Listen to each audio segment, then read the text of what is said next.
The hands and wrists. The examination of the hands and wrists is usually performed to assess them for problems caused by arthritis. Keep in mind the general principles of joint examination. Look, feel, move, measure and compare with the other side and assess joint function. Begin as ever with the general inspection.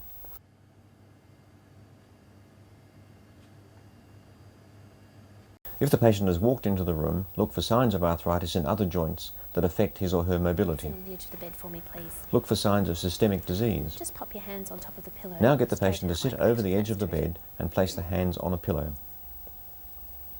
Now look in more detail at the forearms and dorsal and then palmar aspects of the hands.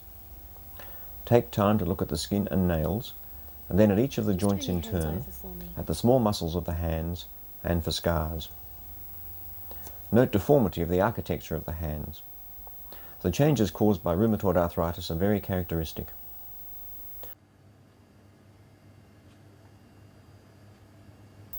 Look for the typical changes of osteoarthritis, bony swellings at the base of the distal interphalangeal joints, Heberden's nodes.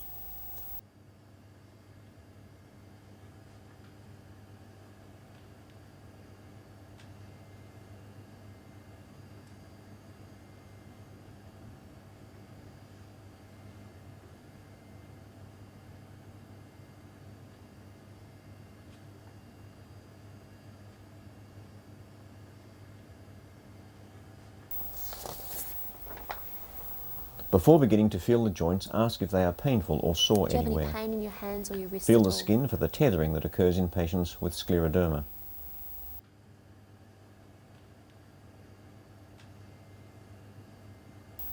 Start the joint examination with gentle palpation of each of the joints of the hands and of the carpal joints. Feel for tenderness and watch the patient's face for any signs that the examination is uncomfortable.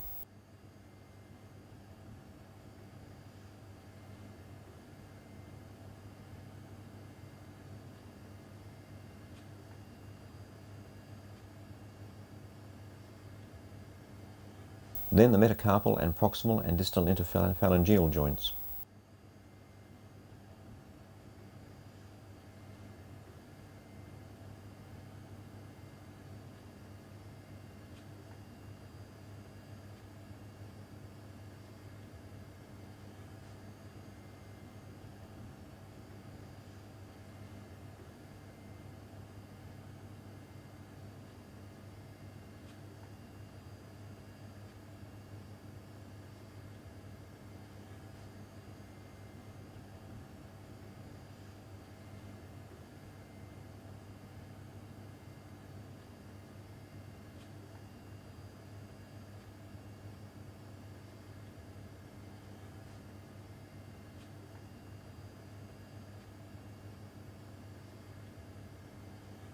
Now turn the hands over and examine the palmar surfaces.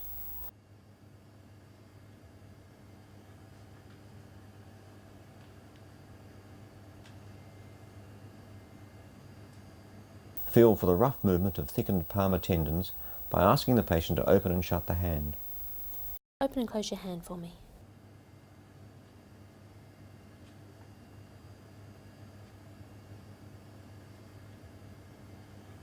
Now I'd test like for you to median make nerve this move, entrapment in the this carpal position tunnel. here with your hands. That's great. Ask the patient to flex both wrists for 30 seconds. The test is positive if tingling occurs in the distribution of the median Do nerve. you feel any tingling in your hands at all? No.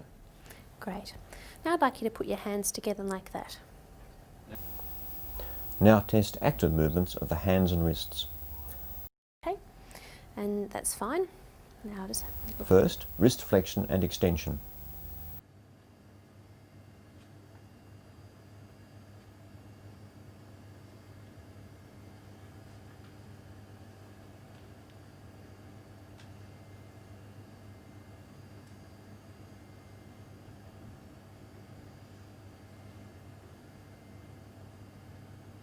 Now go on to thumb movements. Test extension Turn your first. hands over for me. Now, just keeping your hand nice and still, push your thumb out against my finger. Now abduction. This time point your thumb towards the ceiling and hold it there. Excellent. Same on this side, point it towards the ceiling, don't let me push it down. Now adduction. Keeping my thumb back up, pointing to the ceiling. Now this time push down against my finger. And the same on this side, push down. Good. Now opposition. Now this time I'd like you to touch your little finger with your thumb. Push it, that's right, and don't let me pull it away. Look for limitation of these movements or signs of discomfort caused by them. Very good. Okay. Next, test metacarpophalangeal and interphalangeal movements. As a screening test, ask the patient to make a fist So and then straighten out the fingers. Tight fist, hard as you can. Okay, and now straighten Then out your test the fingers individually.